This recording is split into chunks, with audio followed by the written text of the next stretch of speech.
नमस्कार, बघूयात आजचा पहिला प्रकार। आता हा पदार्थ तयार करण्यासाठी कढईमध्ये पोहे खाण्याचे 2 छोटे चमचे तेल घालून घेतलं।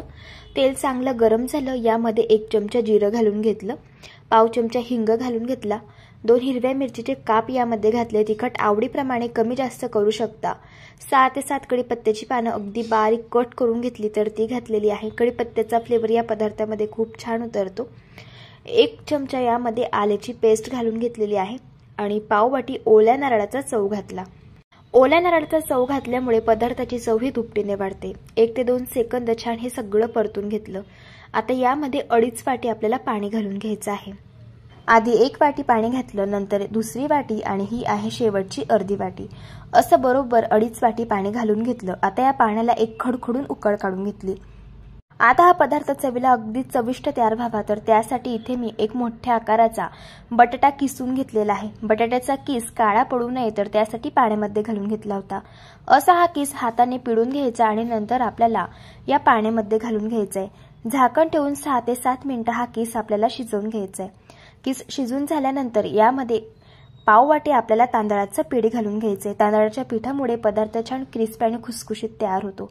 आता आपल्याला 1 वाटी यामध्ये रवा घालायचा आहे। रवा असा थोडा थोडा घालायचा आहे आणि रवा चांगला यामध्ये आपल्याला मिक्स करून घ्यायचा आहे। असा थोडा थोडा रवा घालून घेतल्यामुळे रव्याच्या गाठी होत नाहीत।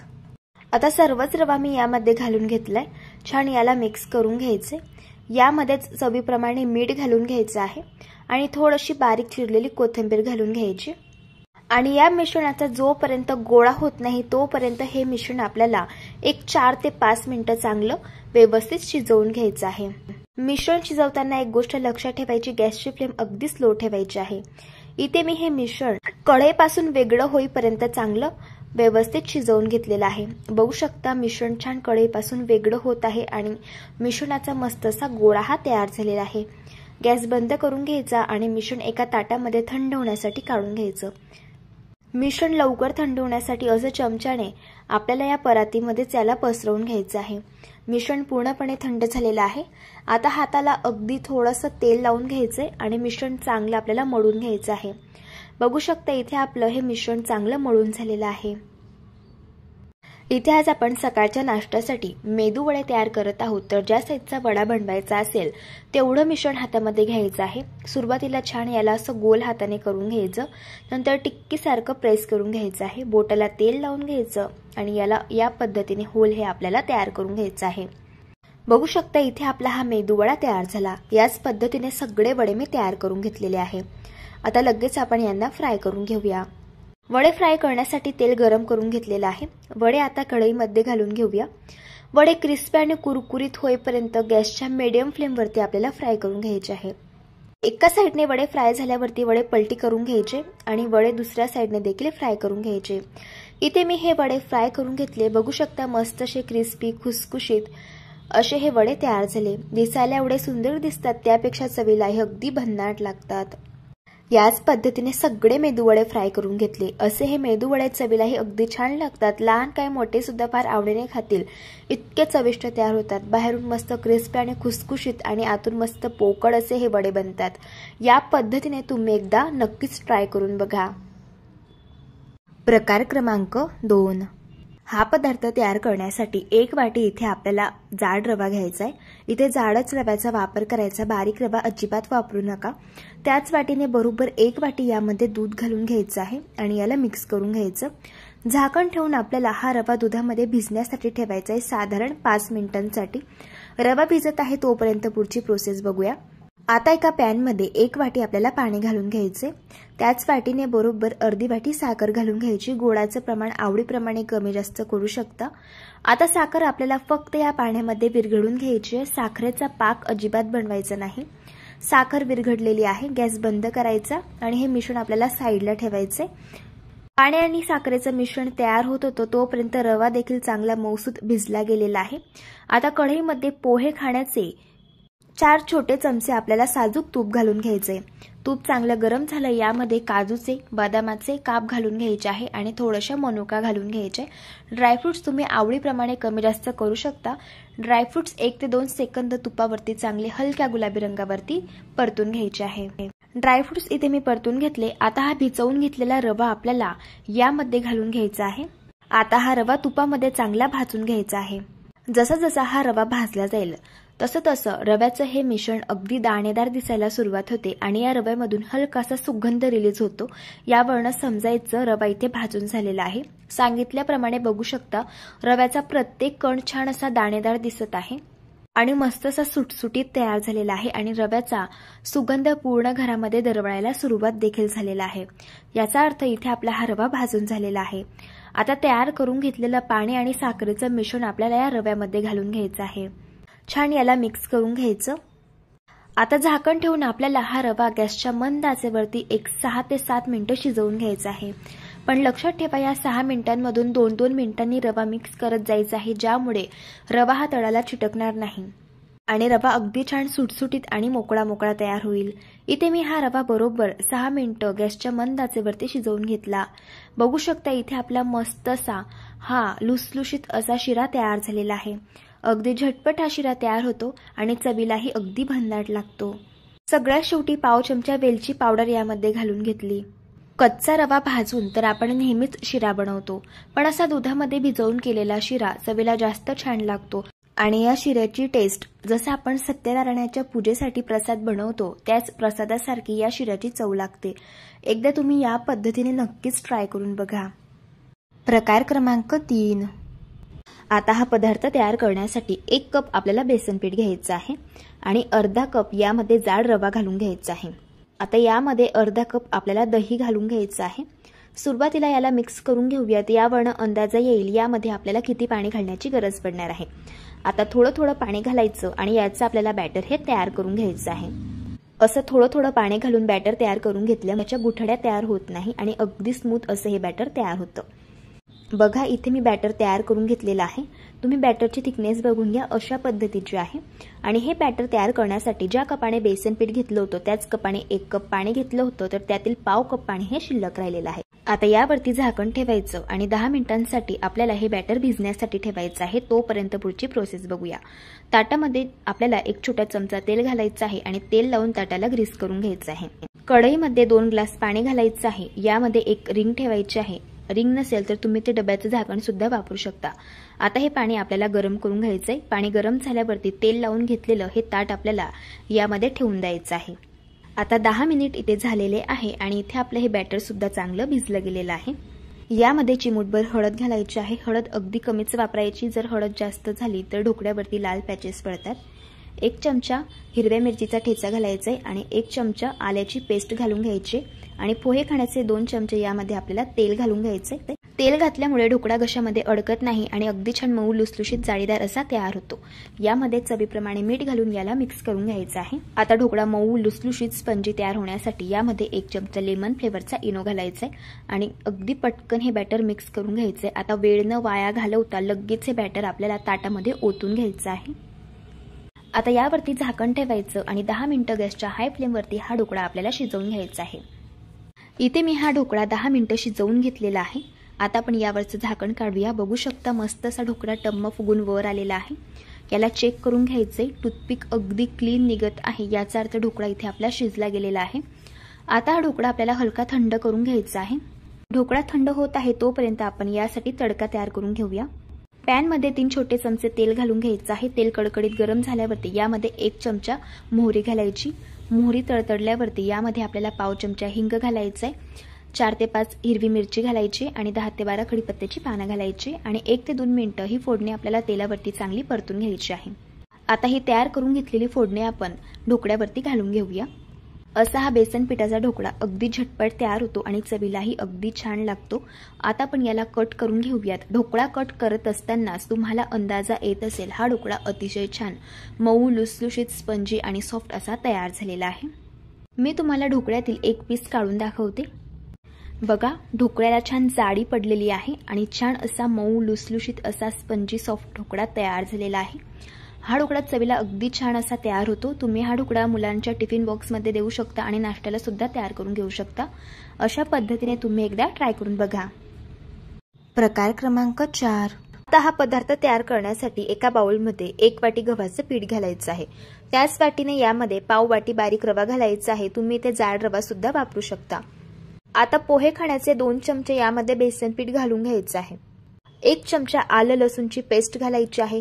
1 चमचा हिरव्या मिरचीचा ठेचा घालायचा आहे। तिखट आवडीप्रमाणे तुम्ही कमी जास्त करू शकता। आता यामध्ये आपल्याला अर्धी वाटी बारीक कापून घेतलेला कांदा घालायचा आहे। पाव चमचा हळदी पावडर घालूयात। पाव चमचा गरम मसाला घालूया। अर्धा चमचा जिरं घालायचं आहे आणि चवीप्रमाणे मीठ घालून घेऊयात। आता सगळ्यात शेवटी यामध्ये बारीक कापून घेतलेली कोथिंबीर घालून घ्यायची आहे। आता हे सर्व कोरडे जिन्नस आपण मिक्स करून घेऊयात। यावरून अंदाजा येतो यामध्ये आपल्याला किती पाणी घालण्याची गरज पडणार आहे।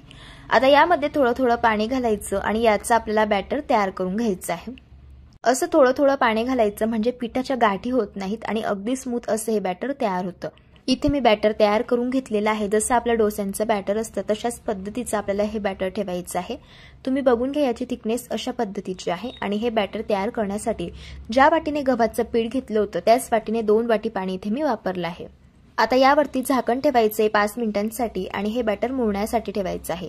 बॅटर मुरत आहे तोपर्यंत आपण या पदार्थासोबत खाण्यासाठी चटपटीत चटणी बनवून घेऊया। मिक्सरच्या भांड्यामध्ये 1 वाटी ओल्या नारळाचे काप घालायचे आहे। 2 चमचे फुटाण्याची डाळ घालायची आहे। 1 इंच आलं आणि 4 ते 5 लसणच्या पाकळ्या घालायच्या। 3 हिरवी मिरची घालायची। तिखट आवडीप्रमाणे तुम्ही कमी जास्त करू शकतात। 1 चमचा लिंबाचा रस घालून घ्यायचा। लिंबाचा रस घातल्यामुळे चटणी छान चटपटीत तयार होते। चवीप्रमाणे मीठ घालायचं आणि 1 वाटी कोथिंबीर घालायची। थोडंसं पाणी घालायचं आणि चटणी आपल्याला अशा पद्धतीने बारीक वाटून घ्यायची आहे। इथे आपली ही चटणी तयार झालेली आहे, पण ही चटणी आणखी चविष्ट तयार होण्यासाठी आपण तडका देऊन घेऊया। त्यासाठी इथे मी एका पॅन मध्ये 2 छोटे चमचे तेल घातलं। तेल कडकडीत गरम करून घेतलं। यामध्ये 1 चमचा मोहरी घातली। मोहरी तडतडल्यानंतर 1 चमचा जिरं घातलं। 4 ते 5 कढीपत्त्याची पानं घातली आणि ही फोडणी छान 1 ते 2 सेकंद तेलावरती परतून घेतली। गरम गरम फोडणी आपल्याला या चटणीवरती घालून घ्यायची आहे आणि चटणी मिक्स करून घ्यायची आहे। तयार झाली इथे आपली ओल्या नारळाची चटपटीत अशी ही चटणी। चवीला अगदी छान लागते। अशी ही खोबऱ्याची चटणी चपाती सोबत, भाकरी सोबत, पराठ्या सोबत आणि डोस्या सोबत खूप छान लागते। आता इथे आपली चटणी तयार झाली आणि इथे आपलं जे बॅटर आहे तर ते सुद्धा चांगलं मुरलं गेलेलं आहे। आता यापासून आपल्याला डोसे तयार करून घ्यायचे आहे। त्यासाठी इथे मी तवा गरम करून घेतला। याला तेल लावून घ्यायचं आहे। आता डोस्याचं 2 पडी बॅटर आपल्याला अशा पद्धतीने या तव्यावरती घालून घ्यायचं आहे आणि डोसा आपल्याला पसरवून घ्यायचा आहे। हा डोसा आपल्याला एका साइडने क्रिस्पी आणि कुरकुरीत होईपर्यंत भाजून घ्यायचा आहे। डोसा एका साइडने भाजत आला की वरची बाजू अशा पद्धतीने याची कोरडी होते। यावरती आपल्याला अशा पद्धतीने तेल लावून घ्यायचं आहे आणि डोस्याच्या कळा देखील आपल्याला अशा पद्धतीने उलथण्याने मोकळ्या करून घ्यायच्या आहे आणि हा डोसा आपल्याला पलटी करून घ्यायचा आहे। बघू शकता छान अशी एका साइडने या डोस्याला जाडी पडलेली आहे।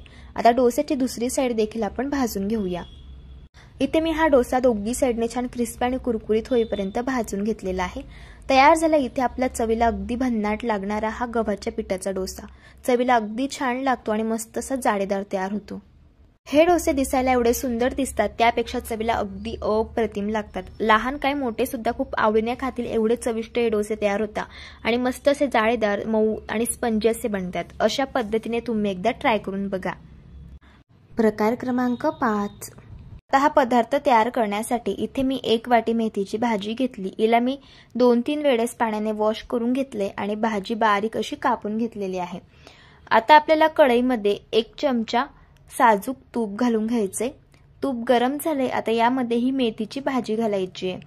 भाजी आपल्याला 3 ते 4 मिनिटं तुपावरती चांगली परतून घ्यायची आहे। अशी ही भाजी तुपामध्ये परतून घेतल्यामुळे भाजीचा कळवटपणा कमी होतो आणि तुपाचा फ्लेवर या पदार्थामध्ये खूप छान लागतो। इथे मी भाजी 3 ते 4 मिनिटं तुपामध्ये चांगली परतून घेतली। आता गॅस बंद करायचा आहे आणि ही भाजी थंड होण्यासाठी एका प्लेटमध्ये काढून घ्यायची आहे। आता एका बाउलमध्ये 1 वाटी आपल्याला जाड रवा घालून घ्यायचा आहे। हा पदार्थ तयार करण्यासाठी जाडच रव्याचा वापर करायचा। 4 चमचे यात ताजं दही घालून घ्यायचं आहे आणि तुपातील परतून घेतलेली ही मेथीची भाजी यामध्ये घालायची आहे। आता 1 चमचा आलं, लसूण आणि हिरव्या मिरचीची यात मी पेस्ट घातलेली आहे।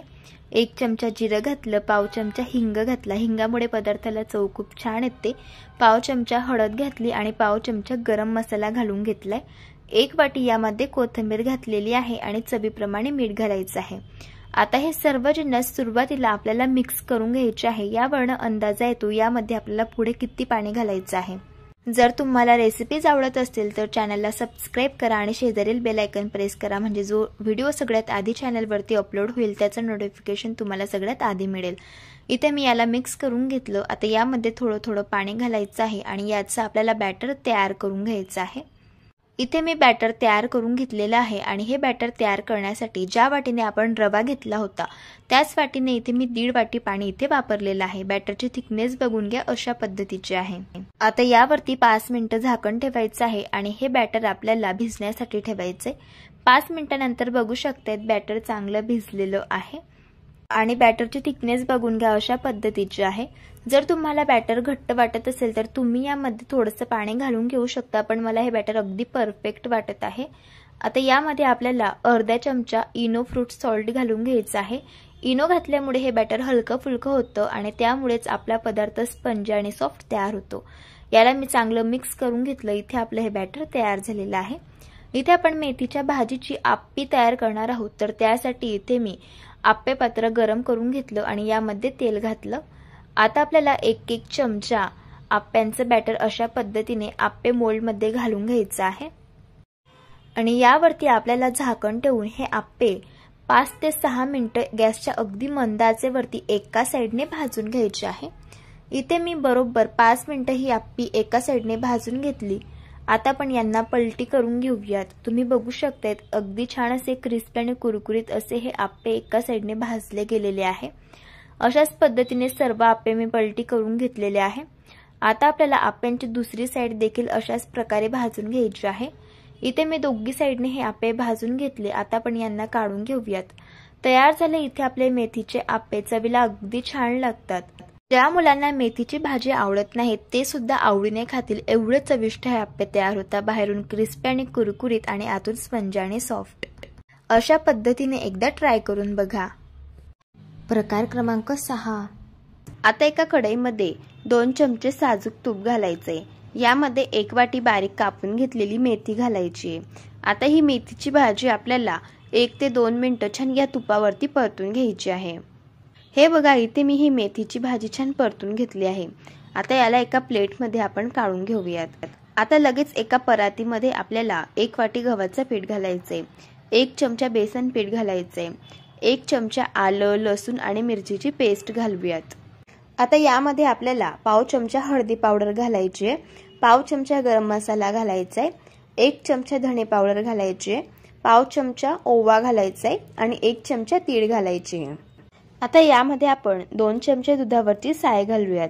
अशी ही दुधावरची साय घातल्यामुळे या पदार्थाला चव खूप छान येते। आता ही तुपावरती परतून घेतलेली मेथीची भाजी घालायची आहे आणि बारीक कापून घेतलेली कोथिंबीर घालायची आहे। चवीप्रमाणे मीठ घालायचं आहे आणि हे सर्व जिन्नस हाताने सुरुवातीला मिक्स करून घ्यायचे आहे।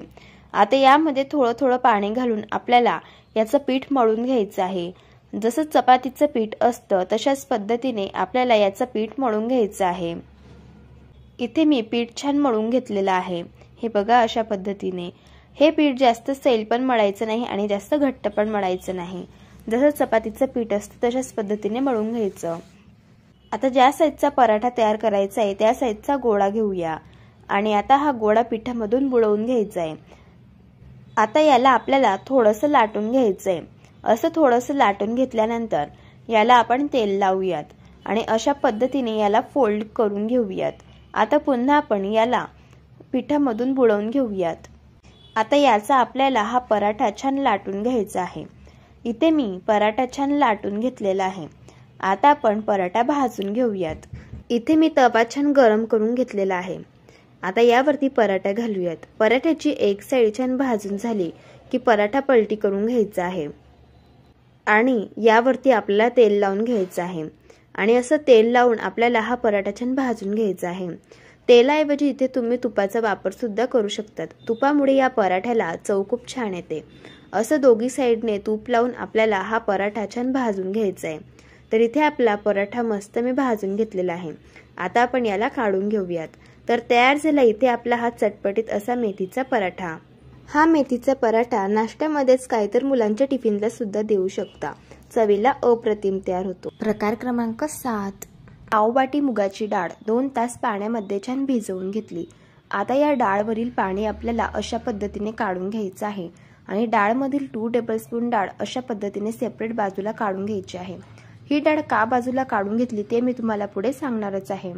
आता एका मिक्सरच्या भांड्यामध्ये आपल्याला मुगाची डाळ घालून घ्यायची आहे। यामध्ये आपल्याला 1 चमचा जिरं, 4 ते 5 लसणच्या पाकळ्या, 1 इंच आल्याचे काप, 2 हिरवी मिरची, तिखट आवडीप्रमाणे कमी जास्त करू शकता।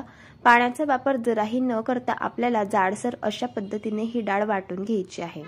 आता एका परातीमध्ये 1 वाटी आपल्याला गव्हाचे पीठ घालायचे आहे। यामध्ये वाटून घेतलेली ही मुगाची डाळ आता घालूया आणि बाजूला सेपरेट काढून घेतलेली ही डाळ आपल्याला यामध्ये घालायची आहे। अशी ही डाळ घातल्यामुळे या पदार्थाला चव खूप छान येते। आता पाव चमचा हळद, पाव चमचा लाल तिखट, पाव चमचा गरम मसाला, पाव चमचा धणे पावडर आणि पाव चमचा चाट मसाला घालायचा आहे। चाट मसाल्यामुळे या पदार्थाला चव खूप छान येते।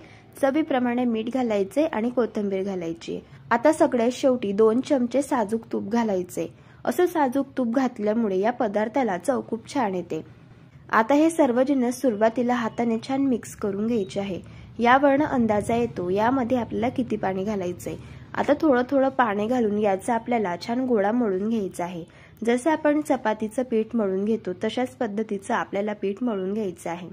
असं पीठ मळून घेतल्यानंतर थोडंसं यावरती तूप घालायचं आणि पुन्हा 1 ते 2 मिनिटं आपल्याला पीठ छान मळून घ्यायचं आहे। इथे मी पीठ छान मळून घेतलेलं आहे। आता इथे आपण मुगाचा पराठा तयार करणार आहोत। ज्या साईजचा पराठा तयार करायचा असेल त्या साईजचा गोळा घ्यायचा आणि याचा आपल्याला अशा पद्धतीने उंडा तयार करून घ्यायचा आहे। आता हा उंडा आपल्याला पिठामधून बुडवून घ्यायचा आहे आणि याला थोडंसं लाटून घ्यायचं आहे। असे याला लाटून घेतल्यानंतर यावरती थोडंसं तूप घालायचं आणि याला अशा पद्धतीने पसरवून घ्यायचं। आता आपल्याला याला फोल्ड करून घ्यायचं आहे। हे बघा अशा पद्धतीने असे याला फोल्ड करून घेतल्यानंतर पुन्हा याला पिठामधून बुडवून घ्यायचं आणि याचा आपल्याला छान पराठा लाटून घ्यायचा आहे। इथे मी गोलाकार पराठा लाटून घेणार आहे। इथे तुम्ही त्रिकोणी पराठा सुद्धा लाटून घेऊ शकता। आता इथे मी पराठा छान लाटून घेतलेला आहे। आता आपण याला भाजून घेऊया। आता इथे मी तवा छान गरम करून घेतलाय। यावरती हा पराठा घालायचा आहे।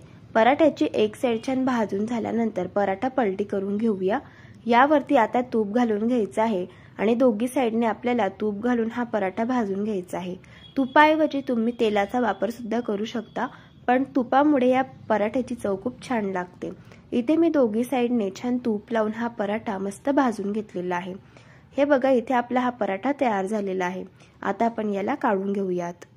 हा पराठा चवीला तर अगदी भन्नाट लागतो आणि जर प्रवासामध्ये पराठा नेत असाल तर 2 ते 3 दिवस अजिबात खराब होत नाही। असा हा मुगाचा पराठा अतिशय पौष्टिक तयार होतो आणि सगळ्यात महत्त्वाचं लहान काही मोठ्यांना सुद्धा फार आवडतो।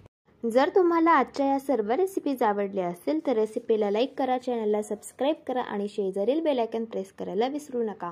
व्हिडिओ जास्तीत जास्त शेअर करा। तर चला भेटू एका मस्त अशा चमचमीत रेसिपी सोबत। तोपर्यंत धन्यवाद।